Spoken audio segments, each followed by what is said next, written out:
Welcome back to the Therapeutics Chronicles. I'm your host, Momin Wali, and today we are talking about one of the most commonly prescribed beta blockers out there, Metoprolol. Whether you are managing hypertension, angina, atrial fibrillation, or heart failure, this is a medication you have undoubtedly encountered. But here is the problem. Not all metoprolol formulations are the same, and using the wrong one in the wrong situation can lead to serious clinical mistakes. We are going to break down how it works, when to use it, when not to use it, common prescribing errors, drug interactions, and some real-world cases to sharpen your clinical decision-making. Before we dive in, do not forget to subscribe, share this episode with your colleagues, and join our WhatsApp and Telegram groups. These groups are where we discuss board exams preparation and pharmacotherapy pearls you won't want to miss. And if you would like to connect professionally, reach out on LinkedIn. I would love to hear your thoughts. Now, metoprolol is a selective beta-1 adrenergic blocker, meaning it primarily affects the heart rather than the lungs or peripheral circulation. That makes it a better choice in patients with mild to moderate asthma or COPD compared to non-selective beta blockers like propranolol. But beta-1 selectivity is dose dependent, so at higher doses, even metoprolol can start affecting beta-2 receptors, which means it is not entirely risk-free in bronchospastic disease. Here is where things get tricky. There are two formulations of metoprolol, and they are not interchangeable. Metoprolol Tartrate is the short-acting version, dosed twice or 3 times daily, and primarily used for acute situations like rate control in atrial fibrillation or post-MI management. Metoprolol Succinate is the long-acting version, given once daily, and it is the only one that has been shown to improve survival in heart failure with reduced ejection fraction. If you mistakenly prescribe metoprolol Tartrate instead of metoprolol Succinate in a heart failure patient, you are not going to get the mortality benefits seen in clinical trials like MERIT-HF. This is one of the most common prescribing mistakes, and it can have major consequences. For hypertension and angina, the usual starting dose is 25 to 50 mg twice daily for metoprolol Tartrate, or 25 to 100 mg once daily for metoprolol Succinate, with titration up to 400 mg per day if needed. For heart failure, we start much lower at 12.5 to 25 mg once daily of metoprolol Succinate, and titrate every 2 weeks to a target dose of 200 mg once daily. The key in heart failure is to go low and slow. Starting too high can lead to hypotension, bradycardia, and worsening heart failure symptoms, which is why dose titration is essential. Common side effects include bradycardia, fatigue, dizziness, and hypotension. Fatigue is one of the biggest complaints, but it typically improves after a few weeks. Beta blockers can also mask hypoglycemia symptoms in diabetic patients, particularly tachycardia. So it is important to educate patients on recognizing other signs of hypoglycemia like sweating and dizziness. Metoprolol interacts with several medications because it slows the heart rate. Combining it with other AV nodal blockers like verapamil, diltiazem, or digoxin can lead to severe bradycardia or even complete heart block. CYP-D2D6 inhibitors like fluoxetine and paroxetine can increase metoprolol levels, raising the risk of excessive bradycardia and hypotension. Patients on insulin or sulfonylureas should also be monitored closely, as beta blockers can blunt the symptoms of hypoglycemia.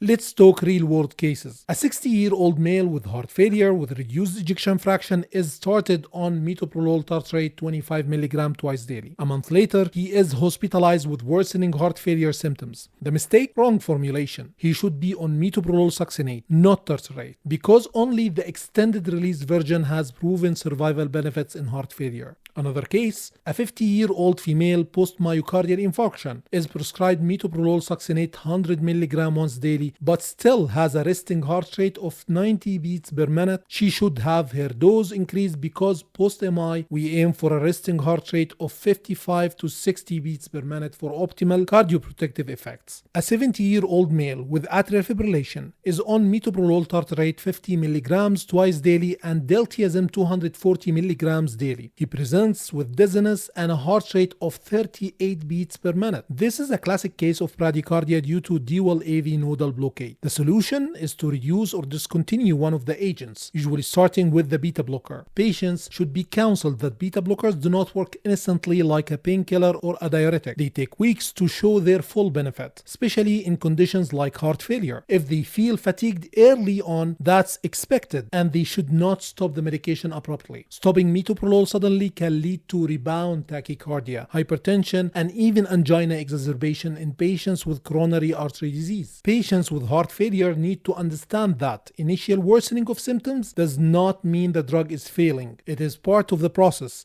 and dose titration is slow and methodical. Let's finish strong with some tips to remember. The target dose of metoprolol succinate in heart failure is 200 milligrams once daily. Metoprolol tartrate should not be used in heart failure, as only metoprolol succinate has been shown to improve survival. For rate control in atrial fibrillation, metoprolol tartrate is preferred because of its short-acting properties. Beta blockers should always be tapered off gradually rather than stopped abruptly to prevent rebound tachycardia, hypertension, and angina exacerbation. Verapamil and diltiazem should generally be avoided in combination with metoprolol due to the risk of severe bradycardia. That's a wrap for today's discussion on metoprolol. If you found this episode valuable, make sure to subscribe, share it with your colleagues, and join our WhatsApp and Telegram communities. Let's keep the conversation going on LinkedIn, and as always, catch mistakes before they catch you. Until next time, this is Momin Wali signing off. Take care.